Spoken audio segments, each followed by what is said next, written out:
चलिए अब आ रही है वॉइस। मुस्कान, आवाज नहीं आ रही। मुस्कान फिर से देखिए अब आवाज आ रही है कि नहीं। Okay right. सो मुस्कान, रोशनी, शीतल और सारे बच्चे जो भी वहां पे हैं भी, आज हम लोग जो बात कर रहे हैं, और आप लोग यूपीएससी और एमपीपीएससी दोनों एग्जाम में दे रहे हैं ना। आ गई ओके सारा ठीक है। सो दोनों आप लोग दोनों एग्जाम में बैठे हैं, यूपीएससी और एमपीपीएससी में। यस और नो? ओके चलिए। तो राइट, सो हम यहां देखें, अगर आज हम जिस मुद्दे पे बात कर रहे हैं, ये हिंदू में एक आर्टिकल आया है कल के न्यूज़पेपर। UPSC only. ओके मुस्कान, रिया दोनों में दे रहे हैं। ओके शीतल, रिया दोनों में बैठ रहे हैं। Muskan only UPSC and other. And what about others? सारा बताइएगा। सो यहाँ अगर हम देखें तो देखिए, मैं आपको एमपी के लिए भी, और शीतल यूपीएससी, रोशनी बोथ गुड, ठीक है। सो यहाँ आज हम जिस मुद्दे पे बात कर रहे हैं, ये MPPSC, the Hindu. The Hindu में ओके राइट। सो यहाँ आपको विजिबल है हिंदी और इंग्लिश दोनों में खबरें आज। चलिए, सो यहाँ अगर हम देखें तो द हिंदू का एक आर्टिकल आया है और हम वो देख रहे हैं। और वो आर्टिकल क्या है कि हमारी कितनी तैयारी है, जो ग्लेशियर्स जो होते हैं वहां पर किसी तरह की अगर लेक बन जाती है, और वो लेक अचानक से उसमें बहुत मतलब बहुत सारे रीजन होते हैं उसके फटने के, तो वो वहां पे अगर आउटब्रेक होता है तो एक फ्लड क्रिएट हो जाता है वहां पर। तो उससे रिलेटेड है, और कुछ ऐसा ही अभी 8 जुलाई को नेपाल में हुआ था। राइट। सो नेपाल में इसी तरह का 8 जुलाई को इस तरह की घटना हुई थी, और ये कल का हिंदू न्यूज़पेपर है, ध्यान रखिएगा। और इसमें एक आर्टिकल आया, और ये इस आर्टिकल को हमने हिंदी और इंग्लिश दोनों में देख रहे हैं, ठीक है। ग्लेशियल जो लेक है, आउटबर्स्ट फ्लड। सो अगर यहाँ हम देखें तो हिम नदी जो होती है, ग्लेशियर्स की जो झील होती है, अगर वो फट जाती है, उससे जो बाढ़ आती है, आज हम लोग उस पर बात कर रहे हैं। और कुछ ऐसी घटना कहाँ हुई है, अभी देखिए 8 जुलाई को नेपाल में ऐसा हुआ है, और चाइना ने वहां पर एक पुल भी बनाया था, सब कुछ बह गया। एक वहां पर हाइड्रो पावर प्रोजेक्ट था जो कि पानी से बिजली बनाने वाला, सब कुछ बह गया, सब कुछ ठप पड़ गया।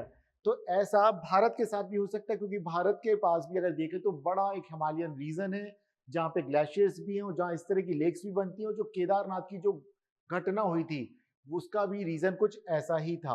क्लियर है? सो यहाँ पर ये, और इसके नोट्स आपको ऑलरेडी मे भी शायद अपलोड कर दिए अजय जी ने आज। सो ये मैं उन्हें दे चुका हूँ, सो वो अपलोड हो जाएंगे। आपको जाना होगा हजेल आइस अकेडमी की वेबसाइट पर, वहां ये अपलोड हो जाएंगे। सो चलिए हम लोग ये देख रहे हैं, और ये पार्ट किसका है अगर हम देखें तो ये आ जाएगा डिजास्टर मैनेजमेंट। क्लियर है? तो आपका जो सिलेबस है डिजास्टर मैनेजमेंट, उसका पार्ट है ये। और ये होता क्या है जरा इसे समझ लेते हैं। सो देखिए, अगर ये कोई वहां पर लेक बन गई है ग्लेशियर की, कहां पर, हिमालयन रीजन में ऊपर की तरफ, वहां का कोई लैंडस्लाइड हो जाए, या एवलांश, एवलांश मतलब बर्फ उसमें आ जाए, एवलांश अगर हो जाता है, तो जो उसका फ्लो है अचानक से तेजी से बढ़ेगा, वो यहाँ से टूटेगा और वो तेजी से फ्लो बढ़ेगा, जिसके कारण हम क्या देखेंगे, फ्लड की स्थिति क्रिएट वहां पर हो जाएगी, फ्लड आ जाएगी, एक तरह का ओवरफ्लो हो जाएगा। और जब नीचे की तरफ अचानक से इतना ज्यादा पानी जाएगा, तो वहां पर जो रिवर्स का, ऑलरेडी रिवर में जो पानी जाता है, तो रिवर बेड में यहाँ का जाके सिल्ट जम जाएगा, तो पानी क्या करेगा, रिवर्स के बैंक को तोड़ के, किनारों को तोड़ के अगल बगल के हिस्सों में बह जाएगा, जो कि हम कहते हैं फ्लड हो जाती है। राइट। सो देखिए, इसे समझते हैं कि क्या है, बेहतर है कि क्लासिकल लेक्स आउटबर्स्ट क्या होता है। तो हिम नदी जो झील फटना क्या होता है, जब भी किसी हिम नदी या झील का पानी अचानक से तेज गति और भारी मात्रा में बहने लग जाता है, हैवी फ्लो अगर होने लग जाता है, तो क्या देखते हैं हम लोग कि वहां पर जो बर्फ के जो बांध बने होते हैं, मिट्टी होती है, वो टूट जाता है और पानी तेजी से नीचे बहने लग जाता है। इसके कारण नीचे बाढ़ की स्थिति पैदा हो जाती है, जो कि जनता, जो भी वहां पे लोग रह रहे हैं, उनको दूसरी जगह शिफ्ट करना पड़ता है। और अचानक से अगर उनको किसी भी तरह का अलार्म भी ना मिले, कोई वार्निंग ना मिले, तो वहां पर सारी चीजें डिस्ट्रॉय हो जाती, कोलैप्स कर जाता, पूरा का पूरा जो बेसिक इंफ्रास्ट्रक्चर वो ध्वस्त हो जाता है, और वहां पे इकोसिस्टम जो है उसको भी नुकसान होता है, क्योंकि पेड़ वगैरह, पहाड़ वगैरह सब बहते चले आते हैं। अब सवाल आता है कि आखिर कॉजेज क्या है इसका। तो नेचुरल कॉज अगर देखते हैं कि क्या है, तो देखा जाए तो हिम नदी, देखिए ठीक है, नेचुरल कॉजेज देखें तो मेल्ट कैसे करता है, देन फॉर्मेशन कैसे होती है, लेके तो ये देखते हैं। हिम नदियों का पिघलना, मतलब जो ग्लेशियर्स हैं अगर वो मेल्ट करते हैं तो they converts into a lake, right. So वो एक लेक में कन्वर्ट हो जाते हैं। तो ग्लेशियर, सीधी सी बात है, अगर बर्फ पिघलेगा कहीं पर तो क्या होगा, लेक में कन्वर्ट हो जाएगा वो। तो वो स्थिति यहाँ पर होती है। और ऐसे लगभग लगभग भारत में अगर देखा जाए तो 7,500, ठीक है, कितने लगभग, तो इस तरह के इंडिया में 7,500 ग्लासिकल लेक्स हैं, इस तरह की लेक्स हैं। ओके, करंट अफेयर्स, ठीक है। अब क्या होता है, मान लीजिए इस तरह की लेक्स में, जैसा कि यहाँ पे इसमें दिख रहा है कि ये लेक है और इसमें ऊपर से एवलांश हो गया, मतलब बर्फ गिर गया इसमें टूट करके, तो तेजी से इसका पानी, जैसे बकेट में अगर आप कोई पत्थर डाल दें, कोई भारी सामान डाल दें, पानी की बाल्टी भरी है, तो जो उसका पानी वो बाहर की तरफ निकल के आ जाएगा। तो कुछ उसी तरह से इस जो झील का पानी, अगर यहाँ पे कुछ गिरता है, लैंडस्लाइड होता है, मिट्टी गिरती है, बर्फ गिरता है, इस सारा का सारा पानी निकल के बाहर की तरफ आ जाएगा। तो नीचे जो घर वगैरह बने होंगे, डैम वगैरह होंगे, सारे के सारे टूट जाएंगे। कोई हाइडल पावर प्रोजेक्ट बना है, पन बिजली परियोजना है, सब चीजें ध्वस्त हो जाएंगी, सब कुछ टूट जाएगा, ठीक है, इसको ऐसे समझिएगा। देन अब अगला और आता है, या फिर क्या हो जाए, वहां पर क्लाउड बस्ट हो जाए। क्लाउड बस्ट का मतलब क्या होता है कि अगर एक पर्टिकुलर एक खास रीजन में, अगर मान लीजिए कुछ ही घंटों में, 1 घंटे के अंदर 100 मिलीमीटर के आसपास अगर बारिश हो जाती है तो उसे क्लाउड बस्ट की घटना बोलते हैं। तो यहाँ पे ध्यान रखें, तो अगर ऐसा हो जाता, तो ऐसा कब हुआ था, 2013 में, ठीक है, कहाँ, केदारनाथ में, वहां पर क्लाउड बस्ट की घटना हुई थी। देन उसके बाद हमने क्या देखा, केदारनाथ में जो डिजास्टर आया था, तो वो कैसे ट्रिगर हुआ था, बाय क्लाउड बस्ट। तो क्लाउड बस्ट की घटना हुई थी। तो अगर तेजी से बहुत सारा पानी आता है, तो जो कच्चा बांध बना है, जैसे कि बोला जाता है मोरिन बांध, मोरिन डैम बोला जाता है, वो टूट जाएगा और सारा का सारा पानी लोअर एरियाज की तरफ बहता हुआ नदी में आ जाएगा, फ्लड आ जाएगा उसके कारण। और क्या हो सकता है इसके अलावा, होता है, देखिए, सिस्मिक एक्टिविटीज, मतलब भूकंपीय घटना। अब मान लीजिए कोई भूकंपीय गतिविधि हो जाए, तो वो जो झील बन गई वहां पर, अगर वो टूट जाती है, उसका जो बांध है जो टूट जाएगा, डैम, तो उससे क्या होगा, फिर वो सारा का सारा पानी तब भी नदी के माध्यम से नीचे की तरफ आ जाएगा, तो भी बाढ़ आ जाएगी। और क्या हो सकता है, कोई इंटरनल सीपेज, ठीक है, पिपिंग, अगर मान लीजिए किसी बांध से धीरे धीरे रिसाव हो रहा है, जिससे कि बांध क्या हो जाएगा, बांध हो जाएगा कमजोर, ठीक है, तो वो धीरे धीरे क्या देखेंगे, वो कोलैप्स कर जाएगा, वो टूट जाएगा, तो एक ये दिक्कत आ जाती है। अब यहाँ पे कुछ सवाल आते हैं कुछ और भी, कि ये तो हमने देखा कि नेचुरल रीजन है, ये मैं किनारे इसलिए खड़ा हो गया हूँ ताकि ये चीजें आपको दिखती रहे, मैं यहाँ से एक्सप्लेन करता रहूँ, नहीं तो बीच में खड़ा होगा आप लोग पढ़ नहीं पाएंगे कुछ, राइट। सो अब यहाँ पे देखें तो कुछ मैनमेड कॉज भी हैं, बिल्कुल मानव के द्वारा भी। तो मनुष्य क्या कर रहा है, इन इलाकों में जो हिमालय रीजन है, यहाँ पर लगातार हम देखते हैं क्या होता है कि कंस्ट्रक्शन हो रहा है, कहीं पे रोड्स बनाई जा रही हैं, कहीं पे हाइड्रो पावर प्रोजेक्ट्स बनाए जा रहे हैं, जिसके कारण यहाँ का जो एक इकोसिस्टम है, ठीक है, जो कि बहुत ज्यादा फ्रजाइल है, मतलब बहुत ही कमजोर है, कभी भी टूट सकता है। तो इस तरह के जो नाजुक पारिस्थितिकी तंत्र इकोसिस्टम है, वो वहां पर पूरा का पूरा क्या होता है, डिस्टर्ब हो जाता है, और इस कारण हम देखते हैं कि वहां पर इस तरह की घटनाएं घट जाती हैं। अब अगला देखें, इसके अलावा कोई और रीजन है तो क्लाइमेट चेंज। अब क्लाइमेट चेंज भी अगर कहा जाए तो मनुष्य की देन है। क्यों? क्योंकि मनुष्य ने इतना ज्यादा, अगर हम देखें तो कार्बन का इमिशन कर रहा है। और कार्बन का इमिशन क्यों करते हैं हम, हमारे ऑटोमोबाइल के कारण करते हैं, हम फ्यूल्स इस्तेमाल करते हैं, हम लोग थर्मल पावर भी बनाते हैं, या फिर अन्य कारणों से जो भी जो इमिशन हो रहे गैसों के, वो अर्थ के चारों तरफ एक लेयर बना लेती है। उस लेयर के कारण जो रेडिएशन अर्थ में आ रहा है वो वापस नहीं जा पाता, ट्रैप होकर रह जाता है। और ट्रैप होकर रहता है तो अर्थ का जो टेम्परेचर वो लगातार राइज कर रहा है, बढ़ रहा है, उसके कारण टेम्परेचर बढ़ रहा है। तो ये सब दिक्कतें आ रही हैं, कभी बारिश होती है, कभी कम बारिश होती है, कभी नहीं होती बारिश, या फिर जो ग्लेशियर्स है वो मेल्ट कर रहे हैं।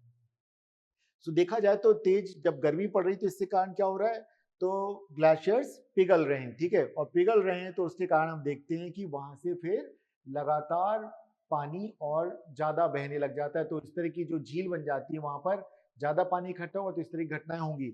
और टेम्परेचर अगर मान लीजिए कम रहता तो झील भी क्या होती, मेल्ट ही नहीं होती, वो सारी की सारी जमी रहती, लेकिन ऐसा नहीं हो रहा। तो चलिए ये देखें, अब यहाँ पे देखें, इनके टाइप्स भी देख लेते किस तरह की टाइप यहाँ पे है। तो अगर यहाँ पे जो ग्लेशियर वाली जो झीलें हैं किस तरह की, तो देखते हैं, कुछ होती है सुप्रा ग्लेशियस झीलें और कुछ होती है मोरन डैम झीलें। अब ये क्या डिफरेंस है, तो देखिए, जो ग्लेशियर की सतह पर पानी के पिघलने से बनती हैं वो तो हो गई सुप्रा ग्लेशियस झीलें हो गई। और जो वहां पर किसी तरह का मलबा इकट्ठा, मान लीजिए कोई झील का किनारा है, वहां से फ्लो हो रहा है पानी, वहां पे कुछ मलबा गिर गया, किसी तरह का एवलांस वगैरह हो गया, या फिर वहां पर लैंडस्लाइडिंग हो गई है और रिवर का जो फ्लो है वो ब्रेक हो जाता है, वहां पे रुक जाता है किसी तरीके से, तो वहां पर हम देखेंगे झील में कन्वर्ट हो जाता है वो पानी इकट्ठा होते होते। तो उसके कारण भी हम क्या देखेंगे, मॉरेन डैम बन जाते हैं, ये स्थितियां हो जाती हैं। अब सवाल आता है कि इस तरह की घटनाएं जब होती हैं तो इसका प्रभाव मनुष्य के ऊपर क्या पड़ता है, इम्पैक्ट क्या पड़ता है, अगर हम देखें तो ये भी जानना जरूरी है। तो देखिए, अचानक से अगर कहीं पे किसी भी तरह का फ्लड या बाढ़ आ जाती है, तो जैसा कि केदारनाथ में हुआ था, तो वहां पे क्या होगा, जो लोग वहां रहते हैं उस इलाके में, वो सारे के सारे लोग डूब के मर जाएंगे, उनके जो घर वगैरह बने वो सारे टूट जाएंगे, सड़कें वड़के, पूरा शहर गांव सब कुछ तबाह हो जाएगा वहां का। क्लियर है? तो इस चीज को समझिएगा। जैसे हम देख रहे हैं पुल, सड़कें, बांध, जो कुछ भी वहां पे बना है वो सब का सब डिस्ट्रॉय हो जाएगा। ठीक है? जैसा कि 2023 का 1200 मेगावाट का जो तिस्ता 3 जो परियोजना थी, वो पूरी तरह से खत्म हो गई, वो किसी काम की नहीं आ रही, पैसा जो भी है बड़ा बर्बाद हो गया। फिर और क्या आता है, डिस्प्लेसमेंट एंड लाइवलीहुड की समस्या आ जाती हैं। सो अगर देखा जाए कि अगर मान लीजिए जहां पे वो खेती बाड़ी करते थे, उनके घर थे, उनकी दुकानें वगैरह थी, वो सब कुछ खत्म हो गया, खेती खत्म हो गई, दुकानें खत्म हो गई, उस जगह इंफ्रास्ट्रक्चर खत्म हो गया, तो क्या होगा, उनको किसी और जगह पे जाना पड़ेगा, तो डिस्प्लेस हो जाएंगे, वहां से हटा करके किसी और जगह भेजा जाएगा, उनकी इकोनॉमी पूरी कोलैप्स कर जाएगी, ये समस्या आएंगी। और क्या होगा इसके अलावा, इन्वायरमेंट एंड इकोलॉजिकल वो देख लेते क्या होता, क्या प्रभाव पड़ेगा। नदी तल जो होता है, जो रिवर बेड होता है, वो क्या होगा, वो और ऊपर की तरफ आ जाएगा, ऊपर मतलब उसमें सिल्ट इकट्ठा हो जाएगा, सिल्ट आएगा तो रिवर में फिर कभी वाटर आएगा, तो क्या होगा, वो जो किनारे उनको तोड़ करके पूरे पूरे मैदानों में आसपास फैल जाएगा, तो उससे फिर से हम देखेंगे कि या तो वो अपनी दिशा बदल लेगा या फिर वहां पे बाढ़ आनी शुरू हो जाएगी। इसके अलावा क्या होगा, अगर देखें तो एनिमल्स जो हैं उनका हैबिटेट जो है वो भी वहां पर तबाह हो जाता है। तो देखा जाएगा कि जो वहां पर किसी भी तरह की बायोडाइवर्सिटी है, वो सारी की सारी वहां पर डिस्ट्रॉय हो जाती है, तबाह हो जाती है। ठीक है, उनको साथ समझ आ जाती है। देन लॉन्ग टर्म में इकोलॉजिकल चेंजेस अगर देखें तो क्या हो जाएगा, जो सेडिमेंट डिपोजिशन होगा, राइट, उसके कारण हम क्या देखते हैं कि जो पानी है अपना रास्ता बदल लेता है। ठीक है, तो जो धीरे धीरे करके नदी के कई बार हम देखते हैं रास्ते बदल जाते हैं, या फिर रास्ता चेंज करेगा तो कहीं आबादी की तरफ भी जा सकता है वो, इस तरह की समस्या हो जाती है, तो ये दिक्कतें वहां पर आती आती हैं। देन अब सवाल आता है कि क्या स्ट्रैटेजी है इस तरह की घटनाओं को रोकने के लिए, सरकार क्या कर रही है, हमारा नेशनल डिजास्टर मैनेजमेंट जो है अथॉरिटी वो क्या कर रहा है, स्टेट डिजास्टर मैनेजमेंट अथॉरिटी है, सरकार के जो वैज्ञानिक है वो क्या कर रहे हैं, इन बातों को जानना जरूरी है। तो यहाँ हम देखते हैं क्या क्या कर रहे हैं। सो देखिए, सबसे पहली बात करते कि असेसमेंट करते कि भाई जो हजार्ड है, किसी तरह का खतरा है, उसका असेसमेंट तो कर लें, ताकि हमें पता रहे कितनी ऐसी झीलें हैं जहां पर कि इस तरह की स्थितियां पैदा हो जाएंगी, तो इस बात को जानना।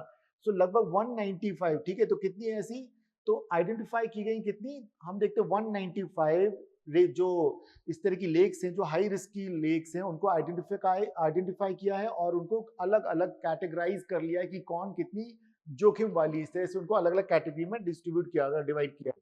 देन इसके अलावा हम देखते हैं कि automatic weather and water stations बनाए गए हैं। ठीक है, ये बहुत जरूरी। इससे क्या होता है कि जब भी कभी अगर हम देखते हैं तो हर 10-10 मिनट पे जो भी रियल टाइम डेटा होता है वो हमें पता चलता रहता है कि बारिश कितनी हो रही है, हवा की दिशा कितनी है, किसी नदी के फ्लो में कितना परिवर्तन आ रहा है, ये सब कुछ पता चल जाता है। तापमान, जल, नदी के फ्लो में अगर कोई चेंजेस आ रहे हैं वो सारा।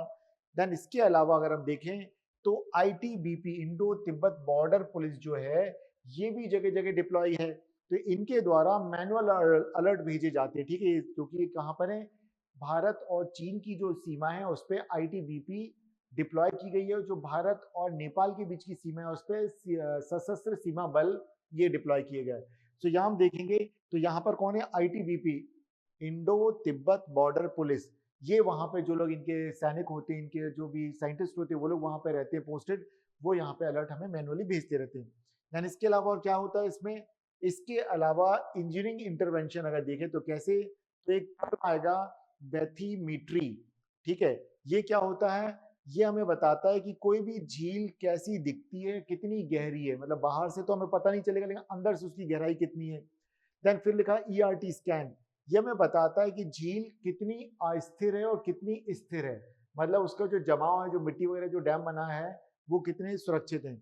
इन दोनों ही तकनीकों का प्रयोग करके हमें झील के बारे में पता चल जाता है, राइट। देन इसके अलावा अगर हम बात करें कि कम्युनिटी का पार्टिसिपेशन कैसे, अगर देखें समुदाय का, तो स्थानीय लोगों को इसमें शामिल किया जाता है ताकि वे भी हमें जो भी परिवर्तन अगर वहां पे जल के बहाव में किसी तरह के परिवर्तन आ रहे हैं या फिर ग्लेशियर्स अगर मेल्ट कर रहे हैं तो हमें टाइमली पता चल जाए। क्लियर है? तो ये सारी चीजें हम यहाँ पे देखते हैं, ये होता है। देन अगर और देखें इंस्टीट्यूशनल इंटरवेंशन अगर देखें तो किस तरह से हो रहा है, तो अगर यहाँ पे देखें तो कोई भी इनिशिएटिव लिए गए जो इंस्टीट्यूशनल पहल की गई हैं, तो यहाँ देखें तो क्या किया गया, एक नेशनल GLOF प्रोग्राम लॉन्च किया है, ये नेशनल डिजास्टर मैनेजमेंट अथॉरिटी के द्वारा। यहाँ पर $20 मिलियन की एक प्रोजेक्ट है जिसमें कि 195 जो झीलें हैं, लेक्स हैं, उनको अलग अलग कैटेगरी में उनको डिवाइड किया गया है और उसके कारण हमें पता चल जाता है कि ज्यादा रिस्क कहाँ पर है, कौन सी झील में है। देन इसके अलावा अगर हम बात करें तो आपदा जोखिम न्यूनीकरण समिति, एक ये बने committee on disaster risk reduction, मतलब कैसे उस रिस्क को कम किया जाए, एक कमेटी बनाई गई है जो कि हम देखते हैं कि राज्यों के बीच में, इसके अलावा रिसर्च स्टेशन जो होते हैं उनके बीच में और सेंट्रल एजेंसीज के बीच में कोऑर्डिनेशन का काम करती है। और जो 16 फाइनेंस कमीशन है जिसने 2027 से 31 तक के लिए जो सलाह दी, तो इसने कहा है कि अगर किसी भी तरह का वहां पर इस तरह की समस्या आती तो उसके लिए क्या किया जाए, वहां पर इस तरह के इंफ्रास्ट्रक्चर को डेवलप किया जाए जिससे कि वहां पे इस तरह की समस्याएं ना आए। तो उन्होंने कहा कि GLF को न्यूनीकरण को प्राथमिकता दी जाए, अगर इस तरह की लेक्स ही ना बन पाए, इस तरह की बात पर ध्यान दिया जाए। और इसके अलावा एक सर्वे, ठीक है, तो जम्मू एंड कश्मीर का अगर हम देखें और या लद्दाख, हिमाचल, उत्तराखंड, सिक्किम और उत्तराखंड में 2024 में 40 इस तरह की जो झीलें हैं उनके बारे में पता चला है जहां पर हाई रिस्क है। तो ये कैसे पता चला, हमें इसके लिए करना पड़ा सर्वे। तो इस तरह के सर्वे समय समय पे कंडक्ट किए जाते हैं जिससे हमें पता चलता है। चलिए, सो ये तो हो गया। अब इससे रिलेटेड आपको मिलेंगे एमसीक्यूज। सो आपने यहाँ पर ये जो एमसीक्यूज है तो आपको पता चलेगा कि राइट इससे किस तरह के क्वेश्चंस आते हैं। आप लोगों ने डिमांड की थी कि सर इसके साथ साथ हमें क्वेश्चंस भी बताइए, तो यहाँ पे 5 आपको एमसीक्यूज मिल जाएंगे और ये सारे नोट्स आपने करने क्या है, साइट पे जाना है और वहां से आपने निकाल लेना है। क्लियर है? मेंस के अगर क्वेश्चन देखें तो राइट मेंस के लिए भी हैं, तो वो भी आपको मिल जा रहे हैं कि इस तरह की आपदाएं क्यों आती हैं हिमालय रीजन में और वर्तमान में भारत क्या कर रहा है, इस तरह की किस तरह की स्ट्रैटेजी बना रहा है, किस तरह के मेजर्स को वो उठा रहा है। राइट, सो ये सारी चीजें तो जो हमने अभी नोट्स आपको दिखाए इसके आंसर वहीं से आएंगे। तो मेंस के भी यहाँ पर 2 आंसर्स आपको मॉडल आंसर्स मिलेंगे, 2 क्वेश्चन है, 2 मॉडल आंसर्स हैं। तो ये देखिए GLOF के प्रभाव मानव अवसंरचना पर्यावरण पर किस प्रकार पड़ते, मतलब भाई किस तरह के, तो वो हमारे जो अभी हमने बातें की हैं उसी से ही ये सारे के सारे आंसर निकल के आ जाते हैं। क्लियर है? तो ध्यान रखेंगे ये। अब अगला जो है उस पर हम बात करें। चलिए, अब ये आता है हरिद्वार स्टैंपेड। आप लोग प्रीवियस ईयर के यूपीएससी के अगर क्वेश्चन पेपर देखेंगे तो आप वहां देखेंगे कि वहां पर केस स्टडी बेस्ड भी सीसेट में पेपर आते हैं और मेंस में भी इसी तरह के केस स्टडी बेस्ड क्वेश्चंस पूछे जाते हैं। ठीक है, तो प्रिलिम्स में भी, मेंस में भी और इंटरव्यू में भी केस स्टडी बेस्ड क्वेश्चंस आपके सामने रखे जाते हैं। तो अब यहाँ पर एक घटना हुई हरिद्वार के मनसा देवी मंदिर में, जहां पर कि लगभग 8 लोगों की मौत हो गई और 30 लोग और कुछ लोग और बढ़ जाएंगे, तो इतने लोग लगभग वहां पे घायल हो गए। और हुआ कैसे कि वहां पर एक अफवाह चली कि बिजली का तार टूट गया है और हर जगह पे करंट फैल गया है। तो बस लोगों में अफरा तफरी मच गई और वो भगदड़ मच गई, भागने लगे लोग। तो श्रद्धालुओं थे जो, इनमें कई बच्चे भी थे और पता चला कि सीढ़ियों के ऊपर बिजली का तार टूट के गिर गया है जिसके कारण उस इलाके में करंट फैल गया है। तो सब लोग अपनी अपनी जान बचाने के लिए इधर उधर भागने लगे, तो भगदड़ की स्थिति बन गई। अब यहाँ पर क्या हुआ इसको समझेंगे। तो अगर आपके सामने इस तरह का प्रश्न अगर आता है कि अगर ये स्थिति आपके सामने हो तो आप क्या करेंगे, तो देखिए यहाँ पर क्या हुआ। सबसे पहले अगर देखें तो जो स्थानीय प्रशासन है, चाहे वो मंदिर की कमेटी हो या पुलिस का प्रशासन हो, इन्होंने इमीडिएट जो भी इमरजेंसी सर्विसेज हैं, मेडिकल टीम है, इन सबको अलर्ट किया और इमीडिएट वहां से क्या किया, एवैक्यूएशन के लिए हम देखें वहां पे क्विक इवैक्यूएशन, मतलब लोगों को निकालने के लिए वहां पर उन्होंने अभियान चला दिया। सर व्हाट्सएप पे प्रोवाइड कर दीजिए, ये मैं मैनेजमेंट को बोल दूंगा, ठीक है। बट अगर आप चाहें तो आप अभी भी किसी दूसरे सिस्टम पे आप साइट खोल करके देख सकते हैं, वहां मिलेंगे। और अगर अभी नहीं भी है तो मैं दोबारा पूछूंगा मैनेजमेंट से, इन्हें मैंने अपलोड करने के लिए बोल दिया था तो शाम तक जरूर हो जाएगी। बट ये PDF वहां मिल जाएगा हिंदी और इंग्लिश दोनों में। तो आज आपके सामने दो इस तरह की खबरें, और दोनों कहां से आई, ये हिंदू से उठाई मैंने। क्लियर है? चलिए, देन इसके अलावा देखिए और क्या, तो फर्स्ट एड वगैरह कैसे अगर देखें तो यहां पर आता है कि घायल जो है उनकी स्थिति को देखा जाएगा कि कौन कितना घायल है, किसको पहले प्रायोरिटी दी जाए, उसके अकॉर्डिंगली फिर उनको जो पास में अगर कोई हॉस्पिटल है कोई, ठीक है, या एम्स जैसे कोई हॉस्पिटल है, साइट से निकालना है, इसको निकालना है आपको हजेला आईएएस एकेडमी, ठीक है। सो आप जाइएगा हजेला आईएएस एकेडमी को, आप खोलेंगे जब वेबसाइट को तो वहां से आपको मिल जाएगा, ठीक है, हजेला आईएएस एकेडमी। सो उस वेबसाइट पे आप जाके देखिए, ठीक है, मिल जाएगा। और नहीं मिले तो आप बता दीजिएगा, मैं दोबारा मैम को बोल दूंगा, नेहा मैम को, ठीक है, तो वहां से वो आपको मैसेज भेज देंगे, तो आप देख लीजिएगा। और मैं बोलूंगा कि बच्चों का एक ग्रुप क्रिएट कर दिया जाए, उसमें ये सारे नोट्स वहां डालने के लिए मैं आज बोल दूंगा, ठीक है, बोल दूंगा मैं। सो अब अगर देखा जाए तो रेस्क्यू और स्टेबलाइजेशन की अगर हम बात करें कि किस तरह से बचाव और स्थिरीकरण, तो देखा जाए तो मलबा हटाना, ठीक है, फंसे हुए लोगों को निकालना और भीड़ को तितर बितर करना, ताकि कोई दोबारा से अगर लोग इकट्ठे हो जाएंगे फिर कोई घटना हो जाए तो फिर रिस्क बढ़े ना, लोगों की जान चली जाती है भगदड़ में, कोई किसी की परवाह नहीं करता, सब अपना अपना बचना चाहते हैं। तो देखिए, जिनको बहुत छोटी मोटी चोटें लगी उनको तो वहीं पर टेम्परेरी पास के हॉस्पिटल में भेज देंगे, जिनको गंभीर है उनको कहाँ भेजेंगे, ट्रॉमा सेंटर में भेजेंगे, जहां पर कि इमीडिएट उनको सभी तरह की सुविधाएं मिल सके। और क्या करना होगा, एक हेल्पलाइन नंबर दे दिया जाएगा जो कि फ्लैश कर देंगे, न्यूज चैनल्स को बता देंगे, वेबसाइट्स पे बता देंगे, ताकि लोग अपने जो मिसिंग पर्सन हैं, जो किसी के मिल नहीं रहे हैं, उनको दोबारा से ढूंढ सकें, राइट, उनको फैमिलीज को मिल जाए वो। देन इसके अलावा क्या होगा, जो घायल हैं, जो मृतक हैं, उनको इमीडिएट मुआवजा, ठीक है, जो कंपनसेशन है वो भी अनाउंस करना पड़ेगा, इमीडिएट करना पड़ेगा, ताकि लोग और वहां इकट्ठे होकर के विरोध प्रदर्शन इत्यादि ना करें।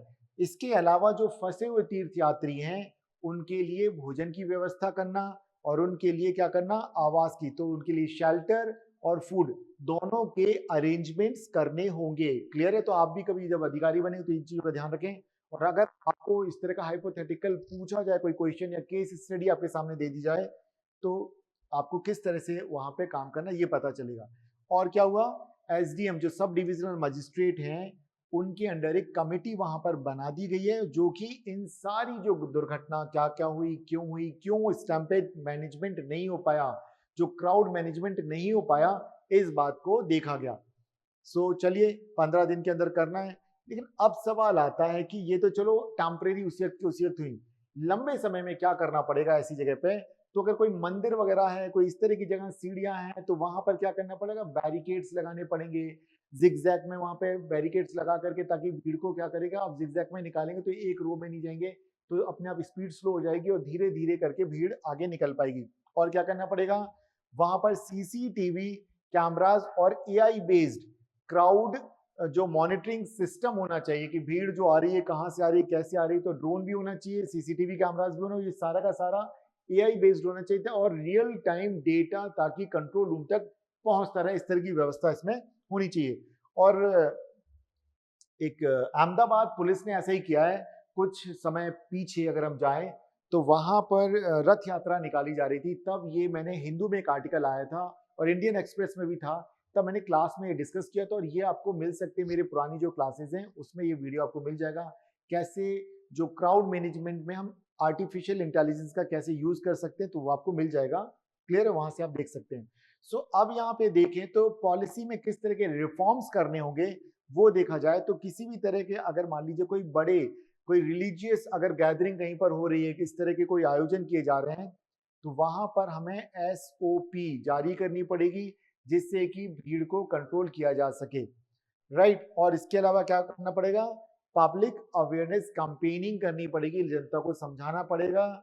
और अब देखिए, ये जो बातें हमने जितनी की, तो आपके यूपीएससी में कैसे इसका रेलेवेंस है, तो डिजास्टर मैनेजमेंट में भी है, गवर्नेंस में भी है, और इथिक्स और अकाउंटेबिलिटी, इन सारी चीजों में भी इसका बहुत ज्यादा इंपॉर्टेंस है। तो क्लियर है? तो ये दो टॉपिक हमने उठाए आज हिंदू से। अब हम देखेंगे दूसरी खबर, और वो होगी आज का न्यूज़पेपर। चलिए कहाँ है, अब हम इसे देखते हैं, चलिए। सो ये है आज का न्यूज़पेपर, और इस न्यूज़पेपर में जो कुछ खबरें हैं जहां से कि आपको कुछ क्वेश्चंस मिल सकते हैं, हम उस पर बातचीत करेंगे। तो देखिए, दिव्या देशमुख, ठीक है, बनी पहली महिला चेस चैंपियन। तो इसके पहले कोई भी वर्ल्ड चैंपियन नहीं था महिलाओं में, राइट। सो अब हम देखते हैं क्या खबर है। तो देखा जाए तो 19 ईयर ओल्ड है ये दिव्या देशमुख, और इन्होंने जॉर्जिया के बटुमी में जो एक फेडरेशन ऑफ इंटरनेशनल, जिसे फिडे बोला जाता है, विमेंस वर्ल्ड कप 2025 के फाइनल में अपने ही देश की, क्या नाम है उनका, उनका नाम है कोनेरू हम्पी, द्रोणावल्ली कोनेरू हम्पी, जो कि ऑलरेडी पहले से ग्रैंड मास्टर हैं। और एक कमाल की बात है, जब वो ग्रैंड मास्टर बनी थी तो काफी पहले, मतलब 2002 के आसपास बनी थी, तो उस वक्त ये पैदा भी नहीं हुई थी दिव्या देशमुख। क्लियर है, ध्यान रखिएगा। सो यहाँ अगर देखें तो अब ये कौन बन गई हैं, वर्ल्ड चैंपियन महिलाओं में 2025 में दिव्या देशमुख बन गई हैं, और भारत की वो चौथी महिला ग्रैंड मास्टर भी हैं, और भारत की टोटल ग्रैंड मास्टर्स में 88 नंबर पे, महिलाओं में चौथे नंबर पे आ गई वे, ठीक है। तो भारत की 88वीं ग्रैंड मास्टर है वो, और चौथी महिला ग्रैंड मास्टर हैं। अब आपके मन में सवाल आएगा कि इससे पहले और कौन कौन बने हैं, तो ध्यान रखें, यहाँ पर देखिए हमारी चेस क्वींस कौन कौन सी हैं। तो कोनेरू हम्पी बनी सबसे पहले 2002 में, हरिका द्रोणवल्ली ये बनी है 2011 में, वैशाली बनी है 2023 में, और दिव्या देशमुख बनी है 2025। तो आपने यहाँ एक खबर देखी होगी कि एक ही डिकेड में, ठीक है ना, एक दशक में 2 ग्रैंड मास्टर है। तो इसका मतलब है ये जो 2020 से लेकर के, अगर हम देखें 2021 से लेकर 30 तक जो डिकेड चलना है, तो 2023 और 25 तो अभी होगा, कौन जाने 2030 तक एक आध और 2 4 5 और ग्रैंड मास्टर आ जाए, हर साल एक एक आता जाए। तो ये ध्यान रखना कि इसी डिकेड में 2 है। तो इन खिलाड़ियों के नाम याद रखिएगा। और ये कितनी कमाल की बात है, इस बार वर्ल्ड चैंपियन तो इंडिया को ही बनना था, चाहे वो कोनेरू हम्पी बनती या दिव्या। तो यहाँ पर दिव्या बन गई, दिव्या ने उनको हरा दिया। क्लियर है, तो ध्यान रखिएगा। चलिए अब हम देखेंगे अगली खबर, और अगली खबर क्या है। कुछ दिनों से लगातार पिछले 5-6 दिनों से चर्चा चल रही थी कि थाईलैंड और कंबोडिया के बीच में युद्ध चल रहा है, एक मंदिर है उसको लेकर के, एक शिव मंदिर है उसको लेकर के। अब इन दोनों के बीच में सीज फायर हो गया है, अर्थात संघर्ष विराम हो गया है। मलेशिया के प्राइम मिनिस्टर अनवर इब्राहिम, इन्होंने दोनों के बीच में मीडिएशन कराया, और इमीडिएट इफेक्ट से, ठीक है, बिना कोई शर्त के, तो बिना किसी कंडीशन के इमीडिएट इफेक्ट से ये जो सीज फायर है ये लागू हो गया है। सॉरी। और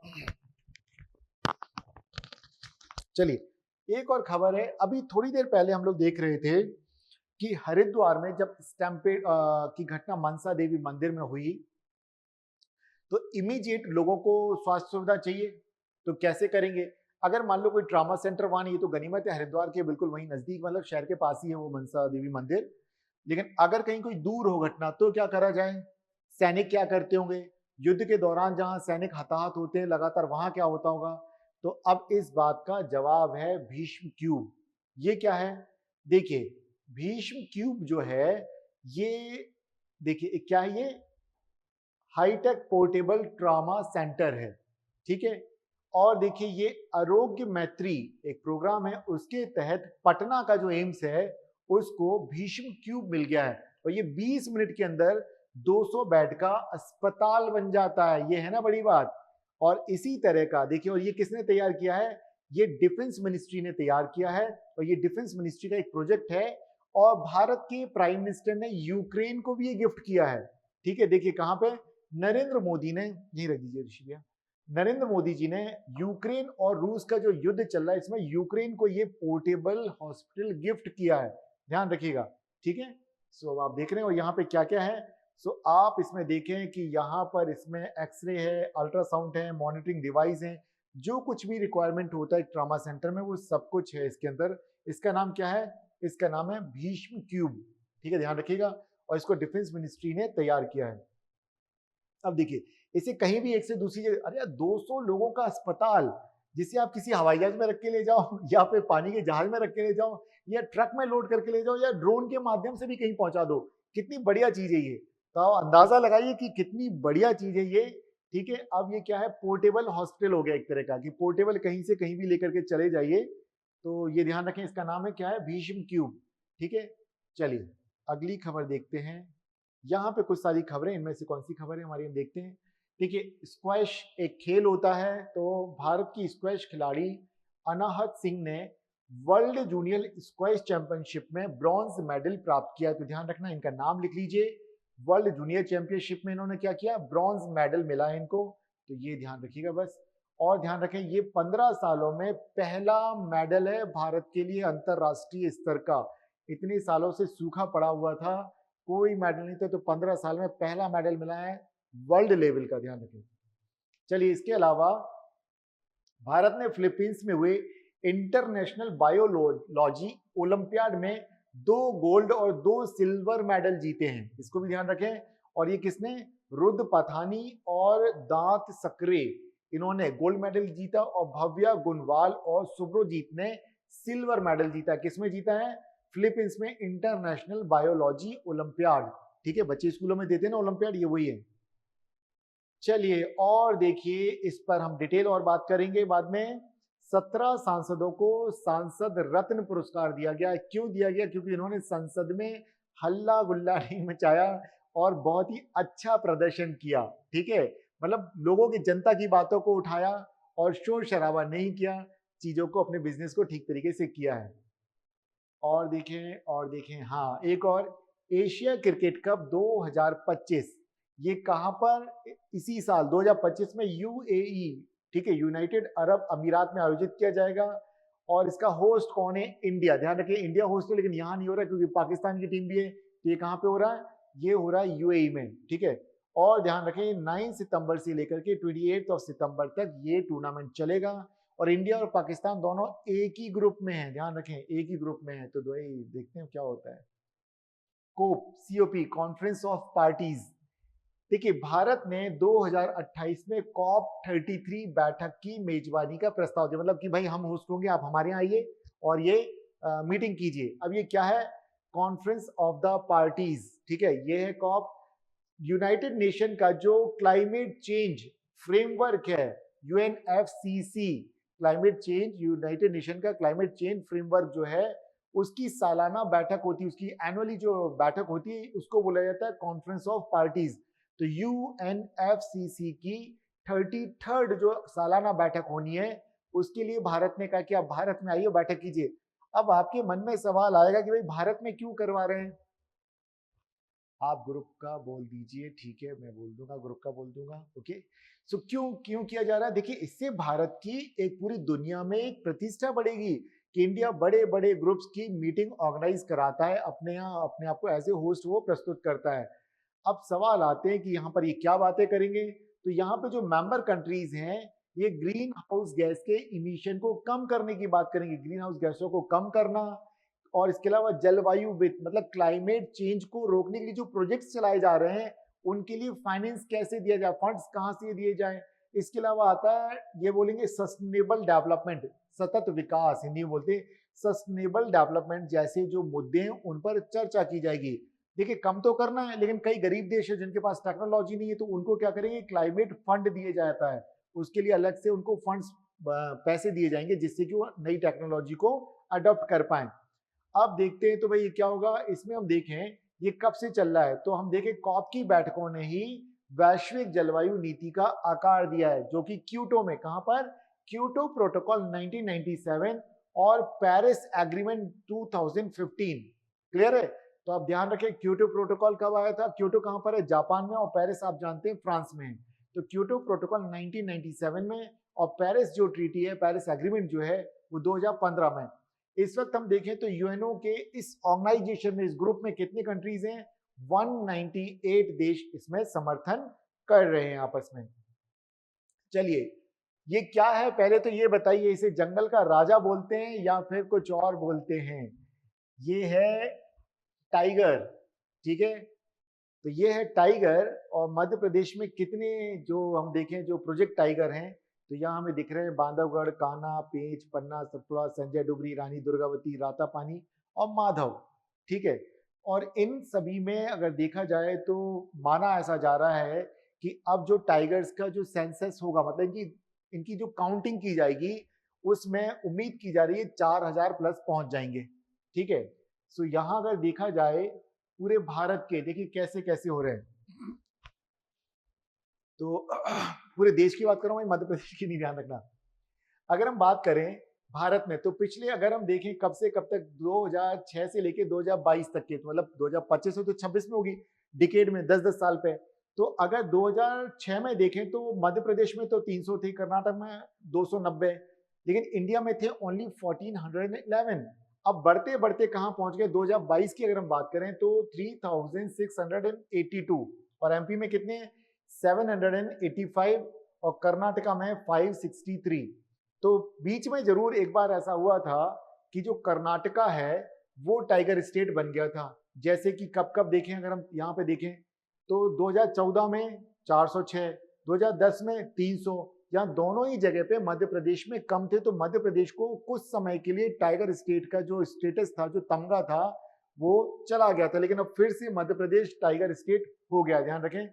तो मध्य प्रदेश में पूरे देश में सबसे ज्यादा टाइगर्स हैं, लगभग 785। उम्मीद की जा रही है कि इस बार ये ज्यादा निकलेंगे, लगभग 900 के आसपास पहुंच जाएंगे। सो ध्यान रखें, आज की जो न्यूज़पेपर की इतनी खबरें थी, तो आज क्या है, इंटरनेशनल टाइगर डे है आज। ठीक है, और इंडिया का जो नेशनल एनिमल है वो कौन है, टाइगर है या लायन है? प्लीज कोई बताएगा चैट बॉक्स में, इंडिया का नेशनल एनिमल कौन है? पैंथरा टाइग्रेस है या लायन है? कोई बताएंगे प्लीज, कोशिश कीजिए जवाब देने की प्लीज, कोई अगर दे दे तो बताइए। ठीक है, और गुड शीतल, गुड, बहुत अच्छा। एक्वेटिक एनिमल कौन सा, व्यूअर बता दो, शीतल या जो भी बच्चे बताना चाहें। शीतल चौहान, गुड, बहुत बढ़िया, गुड। रोशनी, गुड। प्रिया, गुड। इन सभी ने, रोशनी, शीतल, प्रिया ने टाइगर बताया है। तो जरा अब एक्वेटिक एनिमल भी बता दो भाई, कौन सा है, कोई बताना चाहेगा? हिंदी में उसको सूस कहा जाता है, एक मछली होती है, एक्वेटिक है तो पानी में रहेगी। और आप जवाब दें, नहीं तो फिर मैं देता हूं, प्लीज कोशिश कीजिए। डॉल्फिन होती है वो, लेकिन किस रिवर के नाम पर उसका नाम है, तो उसका नाम है गैंगेटिक डॉल्फिन। ठीक है, ध्यान रखें कि कौन सी है, गैंगेटिक डॉल्फिन। और वो समुद्र में नहीं पाई जाती है, चिल्का लेक में पाई जाती है, गंगा नदी में पाई जाती है, यमुना नदी में पाई जाती है, इवन चंबल रिवर में भी पाई जाती है। ठीक है, उसे बोलते हैं गैंगेटिक डॉल्फिन, और उसकी आंखें नहीं होती, वो ब्लाइंड होती है। राइट गंगा ने, इसको बोलो गैंगेटिक डॉल्फिन। ठीक है, ओके रोशनी, तो इसको बोलिएगा गैंगेटिक डॉल्फिन। तो वो एक्वेटिक एनिमल है। अच्छा, नेशनल बर्ड कौन सा है हमारा? हाँ, रिवर में मिलती है, बिल्कुल। तो रिवर कौन कौन सी, गंगा, यमुना, चंबल, इन सारी रिवर्स में, इवन कुछ ब्रह्मपुत्रा में भी है। ठीक है, अच्छा, एक और एनिमल है, वो बर्ड है, उसे क्या बोलेंगे हम लोग? इंडिया का नेशनल बर्ड कौन सा है?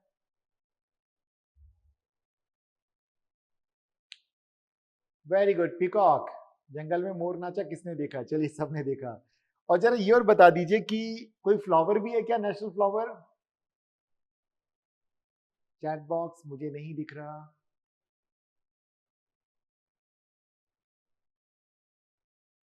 सो आप लोगों का भी चैट बॉक्स मुझे यहाँ नहीं दिख रहा है, मेरी स्क्रीन पे विजिबल नहीं है। सो आप जो भी आंसर दे रहे हैं, बट वो लोटस है, ध्यान रखिएगा। ठीक है, क्या कोई नेशनल स्वीट डिश भी है क्या, मिठाई कोई इस तरह की है क्या? ध्यान रखें, कोई भी नहीं है। और फल, वो भी नहीं है।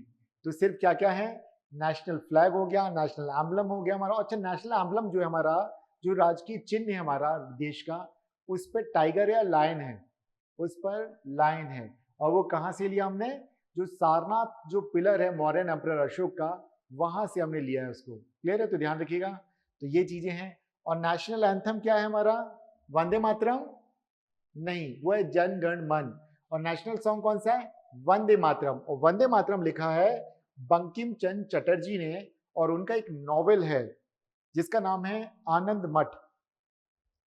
ठीक है, उसमें उसका जिक्र किया गया है।